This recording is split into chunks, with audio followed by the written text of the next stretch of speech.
Hi friends, welcome back to our channel Anjali star vlogs. అందరూ ఎలా ఉన్నారు? అందరూ బాగున్నారా? నేను బాగున్నాను. మీరు అందరూ కూడా బాగుండాలని కోరుకుంటూ ఈరోజు మన వీడియోలో మంచి రెసిపీ చూపించబోతున్నాను. Capsicum mushroom curry.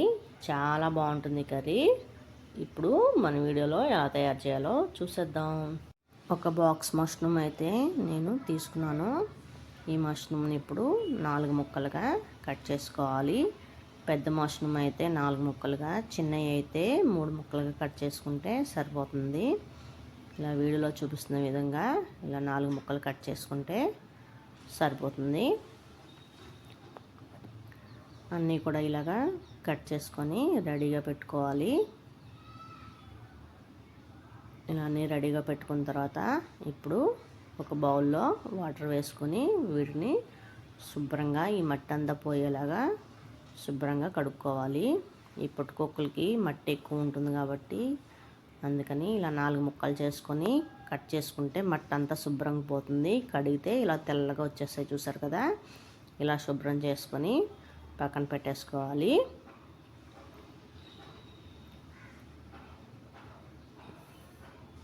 మట్టి అంతా పోయేలాగా ఇలా శుభ్రంగా కడుక్కున్న తర్వాత ఇప్పుడు టమాటా ముక్కలు, ఒక 2-3 టమాటా ముక్కలు కట్ చేసుకొని పెట్టుకున్నాను. అలాగే కొద్దిగా క్యాప్సికమ్ కూడా కట్ చేసుకొని రెడీగా పెట్టుకున్నాను. అలాగే ఒక 4 ఉల్లిపాయలు, ఒక 2 పచ్చిమిరకాయలు కూడా సన్న ముక్కలు కట్ చేసేసుకోవాలి.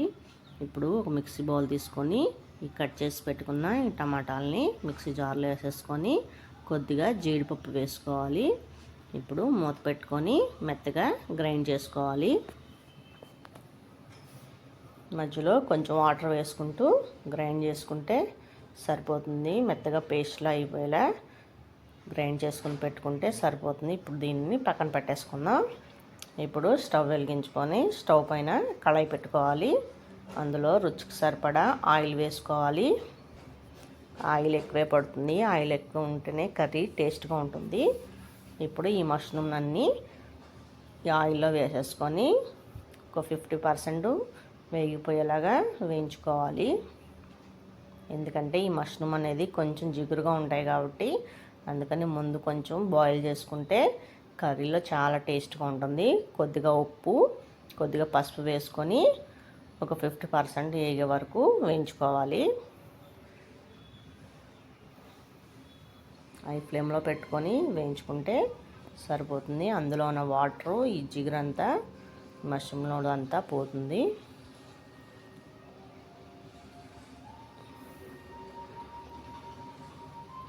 ఇలా ఒక 50% వేగే వరకు వేయించుకుంటే సరిపోతుంది.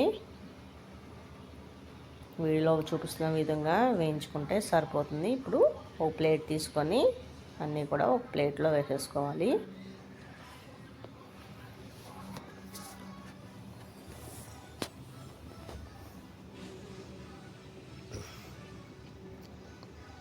ఇప్పుడు అదే ప్యాన్లో కొద్దిగా చెక్క,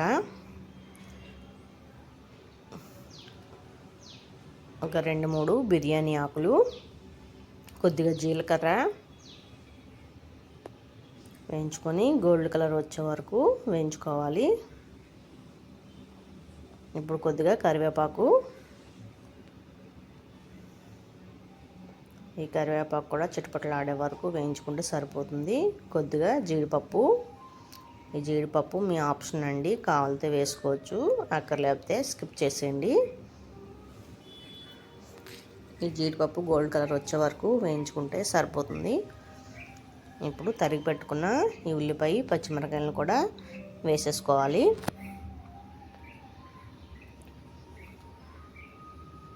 హై ఫ్లేమ్లో పెట్టుకొని గోల్డ్ కలర్ వచ్చే వరకు వేయించుకుంటే సరిపోతుంది.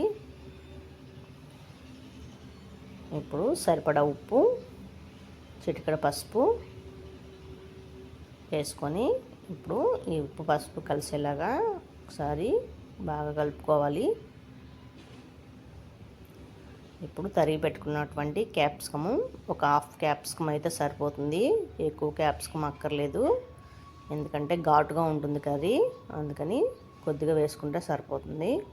ఇప్పుడు మూత పెట్టుకొని ఒక 2 నిమిషాలు మగ్గించుకోవాలి. ఈ క్యాప్సికము ఉల్లిపాయ మగ్గే వరకు మగ్గించుకుంటే సరిపోతుంది. ఇప్పుడు ఒక స్పూను అల్లం వెల్లుల్లి పేస్టు వేసుకొని పచ్చివాసన పోయే వరకు వేయించుకుంటే సరిపోతుంది.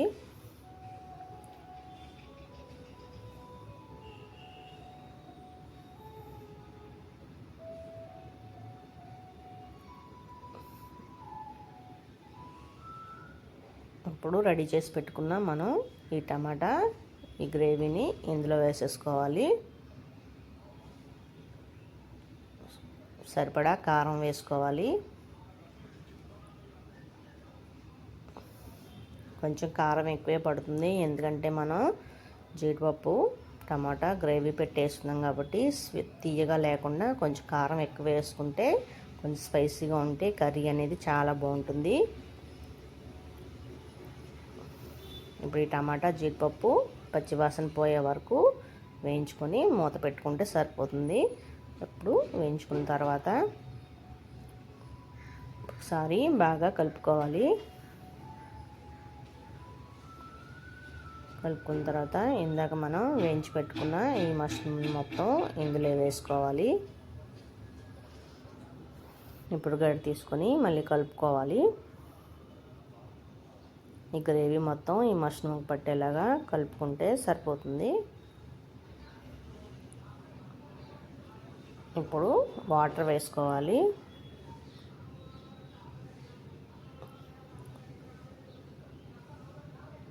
కర్రీకి సరిపడా వాటర్ వేసుకుంటే సరిపోతుంది. కొంచెం ఎక్కువే పడుతుంది వాటరు, ఎందుకంటే కర్రీ బాగా ఉడకాలి కాబట్టి ఒక టీ గ్లాసుల వరకు వాటర్ వేసుకుంటే సరిపోతుంది.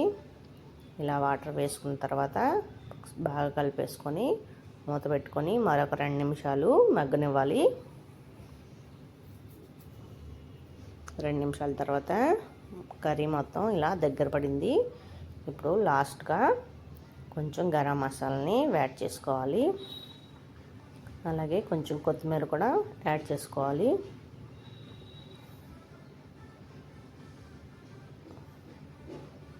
ఇప్పుడు గరిటె తీసుకుని ఒకసారి కలుపుకుందాం.